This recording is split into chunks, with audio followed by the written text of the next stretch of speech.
Di antara doa-doa kita yang sering kita pinta kepada Allah Subhanahu wa taala yaitu mati dalam keadaan husnul khatimah. Banyak ya, lafaz doanya banyak. Allahumma inna nas'aluka min husnil khatimah. Allahumma inna nas'aluka husnal khatimah. Itu kan meminta kepada Allah supaya kita diberikan akhir yang baik gitu ya. Jadi kita mati dalam keadaan husnul khatimah. Atau ada juga lafaz doa yang lain, Allahumma khtim qaulana biqauli la ilaha illallah. Semoga Allah mengakhiri ucapan kita. Gitu. Jadi lafaz yang terakhir atau ucapan yang terakhir yang keluar dari mulut kita adalah ucapan la ilaha illallah, kalimat tauhid atau kalimat tahlil. Yaitu yang menandakan bahwasanya saat itu kita mati dalam keadaan husnul khatimah. Lalu pertanyaannya, bagaimana supaya kita bisa atau besar kemungkinan, karena kita kan tidak bisa memastikan, tetapi paling tidak besar kemungkinan supaya kita meninggal dunia, wafat dalam keadaan husnul khotimah. Maka caranya hanya satu, dua, mohon maaf ya, bukan satu tapi dua. Kalau satu terlalu sedikit. Caranya hanya dua. Yang pertama adalah karena kita ingin wafat dalam keadaan husnul khotimah, maka kita harus sesering mungkin membiasakan diri agar selalu ada dalam perbuatan-perbuatan dan ucapan-ucapan yang diridhoi oleh Allah Subhanahu wa taala. Jadi kita harus tahu, mati husnul khotimah itu keadaannya seperti apa saja.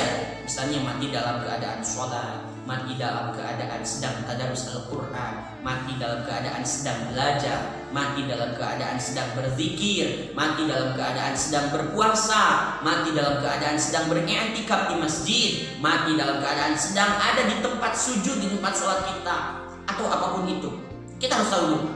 Lalu kemudian ketika kita sudah tahu bahwa mati dalam keadaan seperti ini adalah mati yang husnul khotimah, maka kita perbanyak itu. Ya. Saya tahu kalau meninggal dunia dalam keadaan sholat itu adalah meninggal dunia yang husnul khotimah, maka kita perbanyak sholat. Supaya apa? Semakin banyak sholat yang kita lakukan, semakin sering sholat yang kita lakukan, maka semakin besar kemungkinannya kita akan dicabut nyawa alias kita akan meninggal dunia dalam keadaan yang baik atau husnul khotimah. Kita tahu bahwasanya mati dalam keadaan husnul khotimah itu salah satunya ketika sedang membaca ayat suci Al-Quran. Lalu kita perbanyak itu, perbanyak membaca ayat suci Al-Quran, pagi hari, siang hari, sore hari, malam hari, dini hari, perbanyak. Dengan kita memperbanyak itu, maka akan semakin besar pula kemungkinan kita dicabut nyawa alias meninggal dunia atau wafat dalam keadaan husnul khotimah. Ya?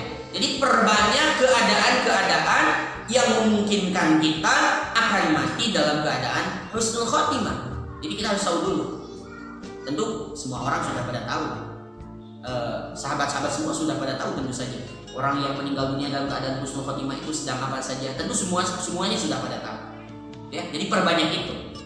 Saya ingin meninggal dunia saat sholat karena itu husnul khotimah, ya perbanyak sholat Anda. Yang hanya sholat wajib saja, sholat sunatnya juga perbanyak. Saya ingin meninggal dunia saat membaca Al-Quran, perbanyak membaca Al-Quran. Saya ingin meninggal dunia ketika saya sedang berpuasa, perbanyak puasa. Saya ingin meninggal dunia dalam keadaan husnul khotimah, dalam keadaan saya sedang berzikir, membasahkan bibir saya dengan membacakan tasbih, tahmid, tahlil dan sebagainya, maka perbanyak membaca itu. Saya ingin meninggal dunia dalam keadaan sedang belajar untuk para santri, gitu ya, maka perbanyak Anda belajar.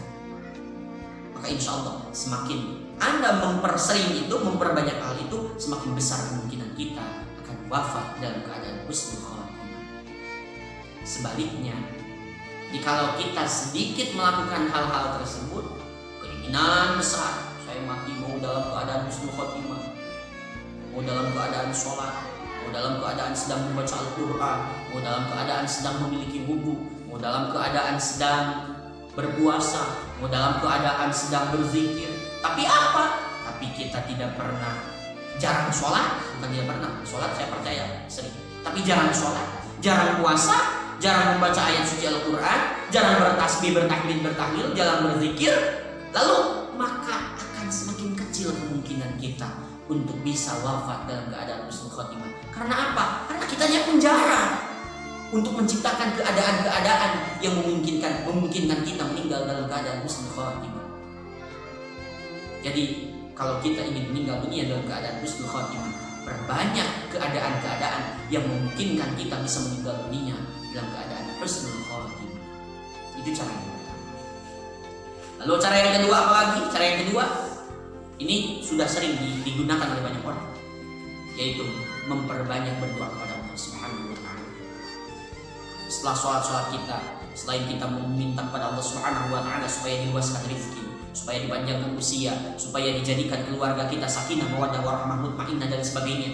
Selain supaya diluluskan berbagai macam niat kita, dihasilkan berbagai macam cita-cita kita, maka selipkanlah doa supaya kita juga diwafatkan dalam keadaan husnul khotimah. Allahumma inna nas'aluka, Allahumma ya Allah, inna nas'aluka, sesungguhnya kami minta kepadamu ya Allah, husnul khotimah, mati dalam keadaan husnul khotimah. Itu pinta kepada Allah Subhanahu wa taala, karena pada akhirnya yang akan menakdirkan kita wafat dalam keadaan husnul khotimah adalah Allah Subhanahu wa taala.